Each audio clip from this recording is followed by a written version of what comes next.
This was a difficult one for me because I couldn't decide whether to include this game, Cool Spot, on the Bad Video Games playlist or on the Old School playlist. So I've introduced it here on Old School because I don't think it deserves to be on Bad Video Games, even though I'm not a big fan of this game, far from it in fact. I've gone with the Amiga version here. I've never played this version. I owned this on the SNES. My brother and I received it for Christmas one year, and I must have played a couple of stages of the game and just fell off completely and was like, I don't want to play this anymore. Not because it's a bad game per se. I want to make that clear. It's a me thing. I always say that. It's a me thing. But it is. I don't like the floaty nature of how Cool Spot jumps. Now, if you didn't know, this is a tie-in with the 7-Up drink. It was the dude... I don't think he wore sunglasses on the 7-Up can, did he? It's just this spot is the spot you see on the 7-Up logo. It's a little bit different here in the UK because the mascot for 7-Up, I think, was Fido Dido, which was like some young dude with like messy hair. But yeah, it's a weird tie-in for a game. It's like a walk-in. Well, you're a walk-in advertisement for this game, essentially. So kids, make sure you order 7-Up with your Big Mac next time you go to McDonald's. Do McDonald's do 7-Up? I think they do, don't they? No, they do Sprite. I actually prefer 7-Up to Sprite. I like 7-Up a lot, especially cherry 7-Up. Do they still do that? This game is hard. Even in normal difficulty, I used to struggle with this. It's too floaty for me. The way Cool Spot jumps, it's just too floaty, and I found the environments a little bit bland and the enemies just to be very generic, but it's not it's not a bad game. It actually reviewed well, guys. I'll get to some scores later in the video. And there is fun to be had here, but it's like what happened with me on the SNES is I played this for a couple of days and then I just wanted to play Mario All-Stars, just go back to all of them Mario games in one cartridge and completely forgot about this then. It's weird playing on the Amiga as well because I'm emulating the joystick, so obviously the joystick is very limited. Well, it's limited to one button, fire button. So the fire button does that. It shoots that thing. Is it supposed to be 7-Up bubbles? I don't know. And up on the joystick is jump, which is fiddly. Whereas on the SNES, you'd get a dedicated jump button, dedicated shoot button. So this is probably the worst place to play this. I mean, even if you plugged in your Sega Mega Drive or Genesis controller into your Amiga, which you could do, I loved that, you'd still have to press up on the D-pad to jump. There'd be no button for jump. It would just be to shoot this thing. I don't know, it's just one of those quirky, forgettable games. I just thought 40, 50 quid for this kind of game is steep with hindsight. But again, there's not a chance it needs to go on Bad Video Games because it's not a bad game. That is for the stinkers of this world. The downright stinkers. Although I did put WWF WrestleMania on there, on the SNES. Some would argue that's not necessarily a bad game.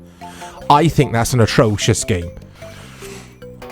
Atrocious. From a technical point of view as well. This isn't. Technically, this looks good. It sounds good.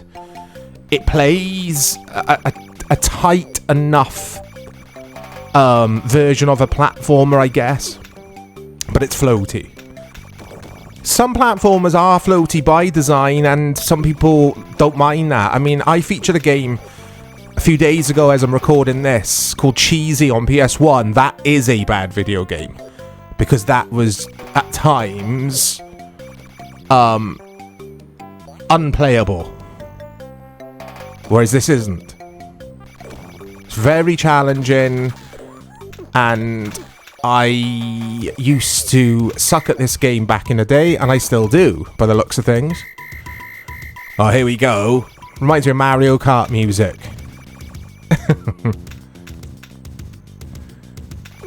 I like the animations and stuff in this. Very good. I think this was quite late on in the SNES's life. I think. I'm not sure. 94. Is that late on in the SNES's life, guys? I'm trying to think when I got my SNES. It's definitely one of the later games I owned for the SNES. Anyway, reviews. This bit in reception made me laugh. I'll try and read and play and not die. I'll try.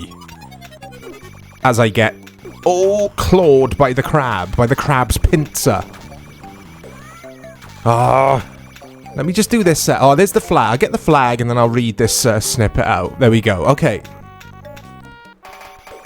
Petit, not Emmanuel Petit, the Arsenal player, but Petit was a publication, a review which reviewed games.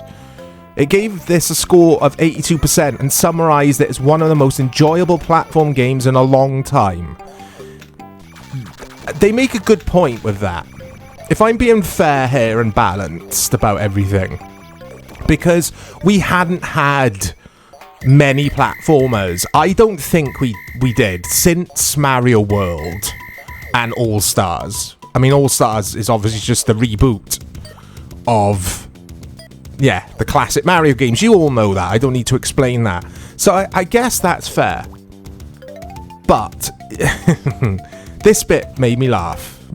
Cool Spot was ranked 88th on Complex's best Super Nintendo games of all time list.